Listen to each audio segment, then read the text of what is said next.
What's up, y'all?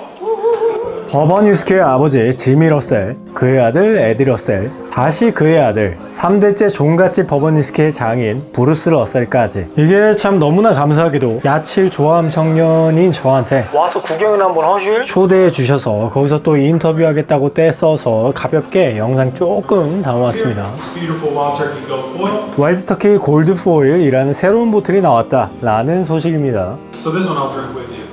Let's get to the tasting because it's going to be the best part.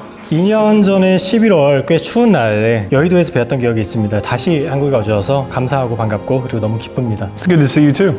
과거에서 되살아난 CG 골드 포일, 그러니까 2026년에 부활한 그 CGF를 마실 때 어떤 거에 더 집중해서 마시면 더 즐겁고 재미있을지를 맞는 사람한테 한번 직접 물어보고 싶었어요. 그래서 이 보틀을 마실 때 이걸 느끼면서 마셔봐라 하는 그런 자랑을 한번 해주겠습니까? I think you should be looking for certain notes that do match up with the previous release. Obviously, they're not going to be the exact same, but there's certain flavors and aromas that are very quintessential vintage wild turkey. One of those is a deep dark cherry note that I think you pick up in this. One of those is that kind of funky sweet oak butterscotch thing that a lot of vintage wild turkeys have. And then there's this dark, almost cola, like a Coca-Cola flavor that a lot of Jimmy's vintage whiskeys have. Now, we specifically looked for barrels that were the closest match to some of these notes, and I think we've really nailed it. The other thing I want people to know is we looked at his whiskey, but more through a modern lens. And so when you look at the age at 16 as opposed to 12, or you look at the proof at 120 as opposed to 101, we wanted to bring those same flavors, but with age and proof that a more modern customer really is asking for. And then again, that kind of sweet, almost like dusty, funky oak on the back end.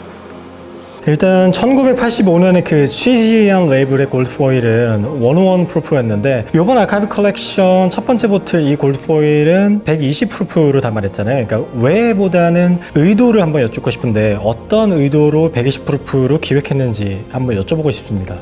So there's a couple things there. One is we wanted to be able to do the whiskey at non-chill filter because a lot of vintage wild turkey has a very thick, silky mouthfeel. And so higher proof means we can non-chill filter, and so we retain that kind of mouthfeel. The other thing, Jimmy's whiskeys in the day at 101 proof were so flavorful, rich, decadent. And for us today, to achieve that same kind of flavor, we normally have to go higher proof.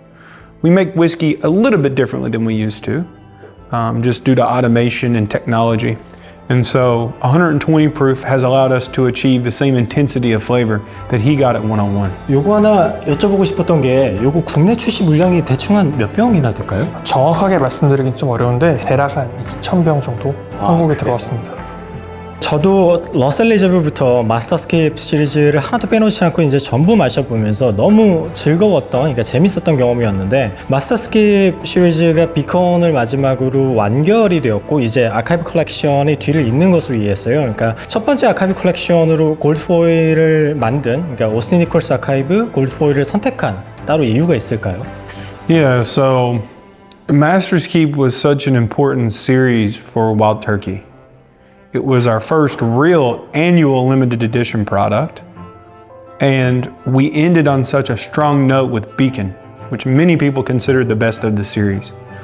And so to start a brand new series, I knew that I had to start off with one of our best offerings.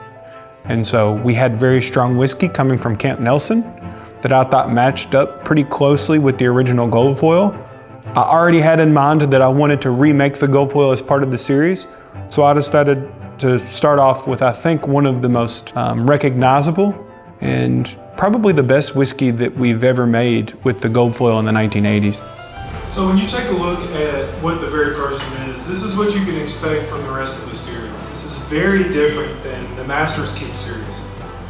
Master's Keep was about my father having the ability to show his more experimental side and break away from kind of the traditional Jimmy way of making whiskey. 그러면 요건 이미 브루스도 알고 계시겠지만 레어벌드 101으로부터 레이크하우스 캠프넬슨에서 숙성한 그 원액들이 맛이 굉장하다라는 게 이제 하입된 게 그대로 한국에도 전해져서 인기가 굉장하거든요. 그 캠프넬슨의 DF 최상층의 원액들의 미니멈 16 years old면 굉장히 신경을 많이 쓴 컬렉션이다 싶은데 이 골드 포일 에디션 만들면서 가장 뭐 힘들었던 일이나 뭐 재밌는 에피소드 같은 게 혹시 있을까요? Yeah. Well, first of all, yes, I know Rare Bird. I was actually texting him earlier today. Shout out to David. He's a good friend of mine. And he is right. We have some really special whiskey at Camp Nelson. It seems to age whiskey better than any other rickhouses we have. And so, you know, a huge part of this is finding liquid that's going to match up with the original Gold Foil, Jimmy's most famous release. And so we did. We went to the very best places at Camp Nelson, the upper floors of my favorite rickhouses. I would say, you know, the hardest part about making the blend is finding barrels that we thought would match up flavor-wise. Because even though Camp Nelson develops amazing whiskey, the whiskey's not always the same. Some of it has those kind of wild turkey funky notes, some of it doesn't. Some of it's sweet, some of it's fruity, some of it's oaky. And so we really had to pinpoint the barrels that, you know, exemplified that vintage wild turkey flavor the best. 그러면 지금 요 첫 번째 아카이브 컬렉션 들어오고 나서 이제 두 번째, 세 번째 것도 계속 수입이 똑같이 되겠죠? 그럼요. 아카이브 컬렉션 끝날 때까지 모든 컬렉션이 다 한국에 출시될 예정입니다. The fun episode, probably the funniest thing was letting Jimmy try it. Because Jimmy's comment was, you know, he did like it. But then he made fun of me because he said it took me 16 years to make Gold Foil and it only took him 12. 이제 앞으로의 와일드터키 증류소의 업무 일체를 머지않아 이 어소시에이트를 떼고 직접 다 맡게 되실 건데 이번 골드 포일 에디션에 이어서 다음 나올 아카이브 컬렉션이 너무 궁금해지거든요. 그러니까 뭐 완전히 공개할 수는 없겠지만 힌트를 조금 줄 수 있을까요? Yeah, hopefully one day that I'll be the master distiller. It's already unusual for us to have two master distillers at the same time because we only have one still. So I guess we'll see if Dad, you know, decides to stay as long as Jimmy, and Jimmy's not going anywhere, so maybe I never will be. But that is my dream one day. I will say for the next archives, I can't give too much away, but I will say, you know, stay tuned. I'm a huge rye fan. I'm known as the rye guy, so don't be surprised if there's some rye in the lineup, along with some Kentucky straight bourbons in the future. All right. If anybody has any questions, now's the time to ask them. 그대로 질문 이어가서 러셀스 라이가이니까 이건 꼭 물어보고 싶어서요. 그러니까 생각하고 싶은 대로 조작된 제 기억인데 한국에서 라이 위스키, 와일드터키 라이 위스키가 주목받지 못하다가 다들 와 이거 너무 맛있다 워너 트라이 하면서 인기를 끌게 된 그 타이밍이 딱 브루스가 증류소에서 본격적인 업무를 시작한 거랑 비슷한 타이밍이지 않나 싶어요. 그래서 러셀스 라이가이다운 와일드터키 라이 에디션 보틀 아카이브 컬렉션이 아닌 다른 것도 기다리고 있으면 될까요? Definitely. I think not only can he expect some rye in the Austin Nichols archives in the future, I think he can expect, you know, some maybe new products or changes to our rye portfolio. I think we make, you know, the best rye whiskey, and I'm a huge fan, so it's my hope to bring even a few more rye products to the market. 이건 되게 궁금했는데 저희 2년 전에 여의도에서도 그렇고 어떻게 에디랑 브루스를 한국으로 계속 불러올 수 있는 거예요? 일단은 뭐 몇 가지 이유가 있을 것 같은데 첫 번째는 이제 에디랑 브루스가 이제 다른 회사들보다 좀 다르게 되게 적극적이에요. 이런 이제 다른 마켓에 가는 적극적인 게 첫 번째 이유이기도 하고요. 두 번째는 이제 한국 위스키 시장이 되게 이례적인 성장을. Thank you so much for sit down with me and talk today. I know you have a very busy schedule. So this really means a lot to me. I hope you have a great and relaxing rest of your time in Korea. And one last thing, in Korea, whenever we overdo the drinks, we have something called 해장국 or hangover soup. So before you leave Korea, you have to try some 해장국 or 국밥.